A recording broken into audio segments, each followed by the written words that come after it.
Sayın seyirciler, Türkmenistan'da milli müziğin geliştirilmesi amacıysa Çalsana Bahşi isimli müzik yarışması düzenlendi. Devlet Başkanı Serdar Berdimuhamedov yarışmada dereceye girenlere Türkmenlerin Altın Asrı ödülünü verdi. Türkmenistan'ın bağımsızlığının 33. yıl dönümü dolayısıyla halk ozanları Aşkabat Mukamlar Sarayı'nda bir araya geldi. Çalsana Bahşi müzik yarışmasına katılan ozanlardan dereceye giren 14 kişiye Türkmenlerin Altın Asrı ödülü verildi. Toyları ulaşan, güller gülle çolaşan. Bağı bozsan, gül gülistan, cennet mekan Türkmenistan yurdunna. Bağlarda bilbiller tayrasıp şirin ovad edip, kıyıd gelinler feykin batıp, aşıklarına neyde deyip, tapal dünyanın eşretine oldular. Bu bahtiyarlıklara zinan kalbi yüreği coşa geleyip, bir namaydar oldu, gör vak neyme diyer.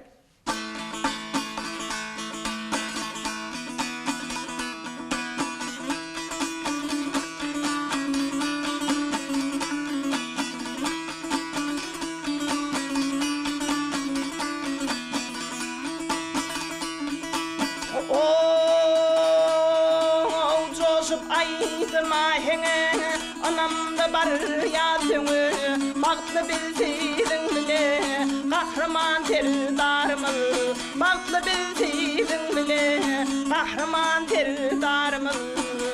Teşniz isimli türküyle yarışmayı kazanan ve altın zincir alan Ozan Dünya Güzel Kutliyeva, TRT'ye bahşilik geleneğini anlattı.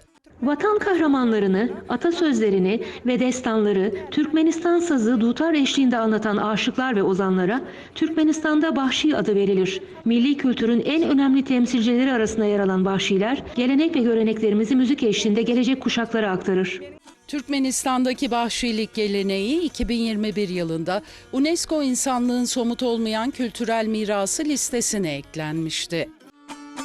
Hayar tertemenden gele.